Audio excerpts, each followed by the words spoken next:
Kira-kira kenapa ya ada pemimpin yang disukai, tapi ada juga pemimpin yang bikin stres? Nah, kali ini aku bakal bahas mengenai pendekatan-pendekatan kepemimpinan itu sendiri yang ada di dalam organisasi. Pernah nggak sih kalian punya pemimpin atau ketua kelompok yang cara mimpinnya itu beda-beda? Lalu apa sih yang dimaksud dengan kepemimpinan dalam organisasi itu? Kepemimpinan dalam organisasi merupakan proses untuk mengarahkan, memotivasi, dan juga memberi dorongan kepada anggota tim agar bekerja sesuai dengan tujuan yang telah ditetapkan oleh organisasi itu sendiri. Nah, peran pemimpin ini berfungsi sebagai penggerak utama untuk menyatukan visi dan misi dan juga mengoptimalkan sumber daya manusia yang ada di dalam organisasi.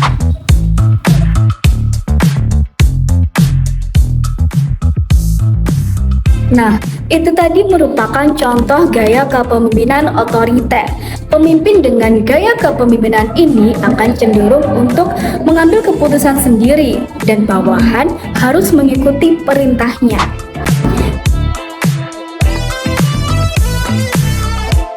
Kalau yang barusan itu adalah gaya kepemimpinan demokratis. Kalau pemimpin dengan gaya kepemimpinan ini, dia cenderung untuk melibatkan tim dalam mengambil keputusan.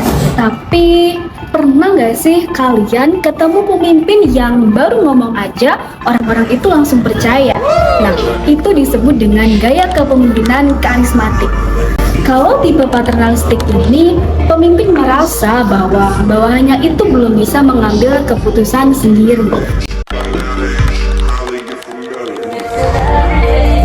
Kalau ngomongin soal sifat umum yang bikin seseorang berhasil menjadi pemimpin, sebenarnya itu simple banget. Yang pertama adalah soal kecerdasan. Biasanya, pemimpin punya cara berpikir yang lebih cepat dan lebih luas dibanding dengan orang-orang yang mereka pimpin. Bukan berarti harus paling pintar, tapi mereka mampu mengerti situasi, mencari solusi, dan mengambil keputusan saat sedang ada masalah. Yang kedua adalah kedewasaan. Pemimpin yang baik biasanya akan lebih tenang dan emosinya stabil. Jadi, ketika ada masalah, dia ini nggak gampang panik ataupun marah.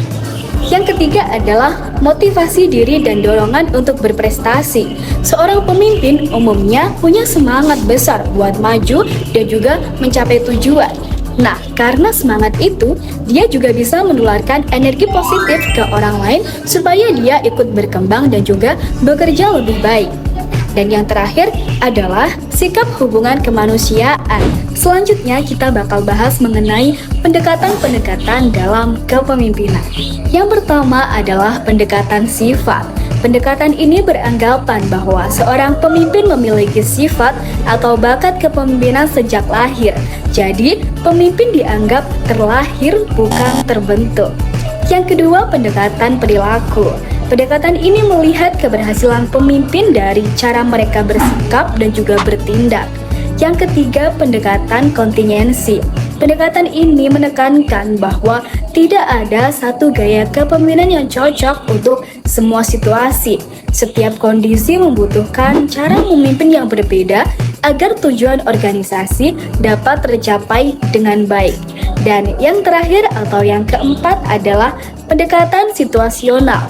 Pendekatan ini menjelaskan bahwa pemimpin harus mampu menyesuaikan gaya kepemimpinan mereka dengan kondisi, lingkungan, dan karakter bawahan yang mereka hadapi. Nah, dengan begitu, kepemimpinan menjadi lebih efektif dan juga fleksibel. Menjadi seorang pemimpin bukan hanya soal jabatan atau perintah. Kepemimpinan dipengaruhi oleh berbagai faktor situasional yang menentukan bagaimana seorang itu bisa menjadi leader dalam memimpin timnya. Faktor pertama adalah faktor leader atau pemimpin.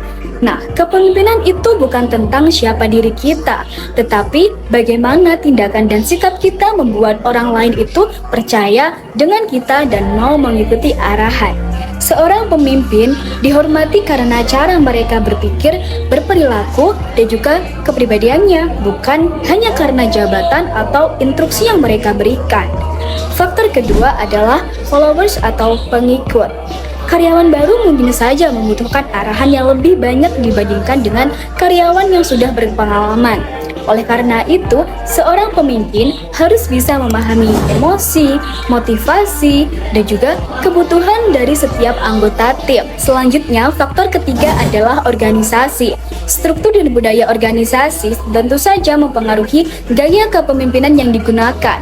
Pemimpin yang baik tentu saja mampu menyesuaikan gaya kepemimpinan mereka dengan kondisi organisasi agar tujuan mereka dapat tercapai bersama. Nah, kesimpulannya, kepemimpinan itu dipengaruhi oleh pemimpin, pengikut, dan juga organisasi. Ketiga faktor ini harus berjalan selaras karena agar tercipta kepemimpinan yang efektif dan sukses. Sebenarnya, teori kepemimpinan ini sering banget kita temui dalam kehidupan sehari-hari. Misalnya, waktu kerja kelompok. Ada ketua yang nyuruh doang, ada yang ngajak diskusi, ada juga yang mengerjakan semuanya sendiri. Nah, cara memimpin seseorang itu ternyata bisa mempengaruhi semangat dan juga kenyamanan anggota tim. Jadi, pembahasan ini bisa disimpulkan kalau kepemimpinan itu bukan cuma soal memberi perintah, tapi bagaimana seseorang itu bisa mempengaruhi, mengarahkan, dan bekerja sama dengan orang lain untuk mencapai tujuan bersama. Pemimpin yang baik itu bukan yang paling ditakuti, tapi yang paling bisa memahami situasi dan juga anggotanya. That you'll ever do. Two can be as bad as one. It's the loneliest number since the number one. One is the loneliest number that you'll ever do.